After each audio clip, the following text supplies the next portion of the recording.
and today we are so excited to be talking about the 3 T's, which you might be wondering, what in the world are the 3 T's? And the 3 T's are toxins, toxicity, and toxic people. And Craig, what would you like to start with here? Because this is so critical. Oftentimes we think of toxins and we think of the chemicals that we're breathing in the air and medicines that we're taking and chemicals in our cleaners and all of these sorts of things, or in our food, and those are all important. But there are so many different ways that toxins impact our body, from even who we're hanging out with and all of these things. So it certainly does, yes. So there's 3 T's, and because we just realized that there's a lot of toxicity that is out there in our everyday lives, and we wanted to break it down into 3 different areas.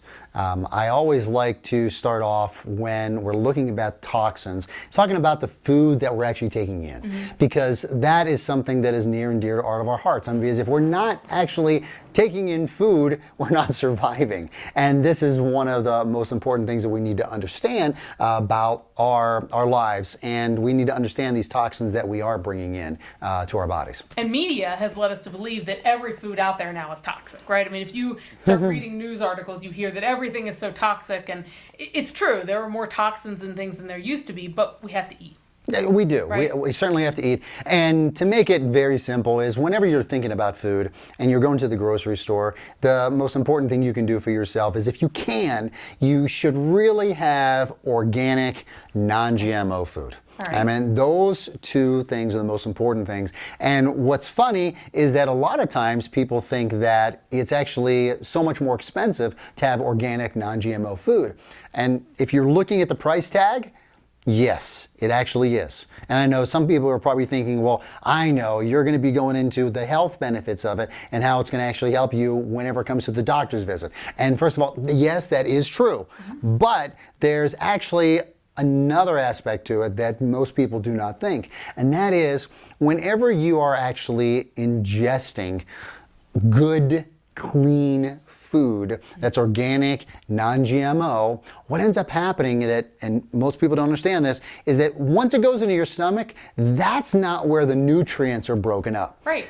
It's whenever it goes to the intestinal tract, that's whenever it's broken up, and that's when you get all the nutrients. So imagine this.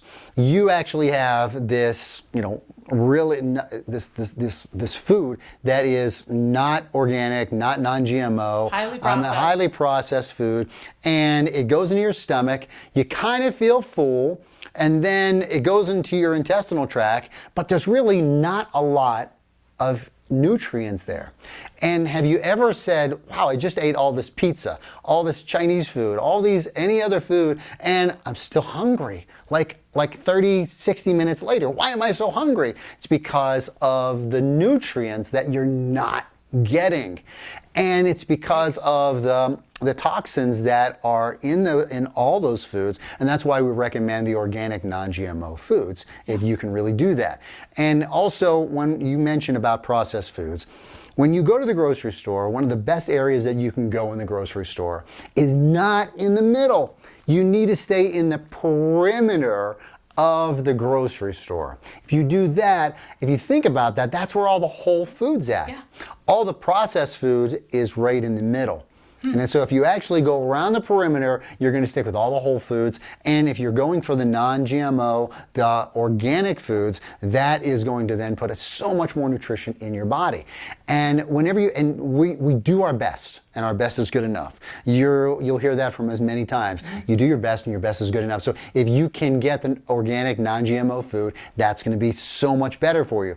And going back to what I said before, and that is that yes, it can be a little pricier, but what ends up happening is that whenever you then ingest the organic food, it goes into your intestinal tract, and your body says, I actually have nutrients, and now I don't need to eat as much. Yeah. So think about that for a moment.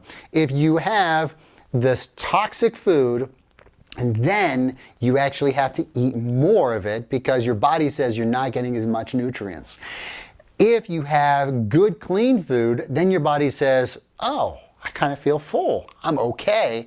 Next thing you know, you don't actually have to put more food in your body, which in turn means that it actually costs you less money because you don't actually have to buy as much food. Here's a really cool fact. we had clients that were a couple, and their grocery bill was running them about $1,500 a month when they were eating whatever. They were eating all of the Oreos and the chips and the crackers and the soda, processed everything, foods and sodas and all of these sorts of things. $1,500 a month for 2 people. They were able to cut their grocery bill down to around $700 a month when they went to organic, non-GMO foods, because they weren't eating so much quantity any longer, and they were able to get everything they needed from a smaller quantity of food. So amazing results for our body and for our financial picture when we switch over to organic, non-GMO food. Yes. And the one other thing with it, which I want to give a quick tip here, is that when you're in the grocery store, a lot of places don't have access to fresh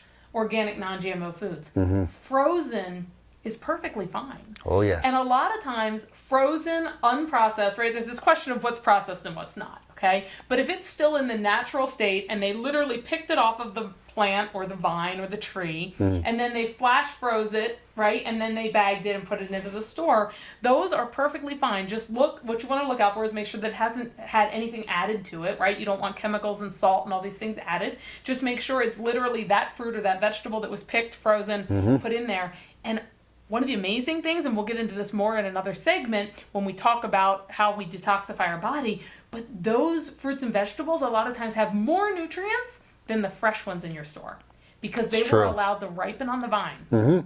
And then they picked them at the peak of ripeness and froze it instead of picking it before it was ripe and putting it in a tractor trailer and shipping it to you. Yeah, we actually had a client that was like, wait a minute, frozen vegetables are good? And it's like, yes. They might not taste it. Sometimes the texture changes. So it's true. It depends on how you're cooking with them. You don't want to thaw them out and eat them raw, right? You want but so if you need, fresh is great, but frozen is also a great option. Yes, exactly. Okay. And I was going to give one tip whenever we look at these toxic foods that we're putting in our body.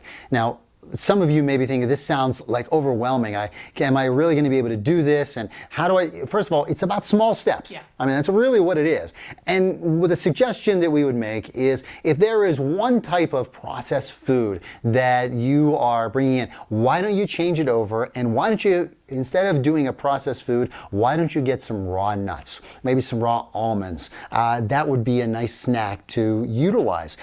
Or maybe something that actually has less sugar in it. Because sugar is the #1 inflammatory out there. And inflammation is the cause of all disease that we have. But if you could actually either change and maybe use some nuts, or maybe a fresh fruit, or some fresh vegetables instead of a processed food, that would be the suggestion, and eliminate one type of sugar in your body. Just one a day. That's one it. a day. Pick something that you're going to start from there, and then you move on from there. See how you feel, and feel into your body, because you will notice a difference if you actually stop and think whenever you're eating this food and how you feel compared to whenever you eat a lot of toxic food. Really, that is the big difference. So feel into that, and it'll be amazing to you.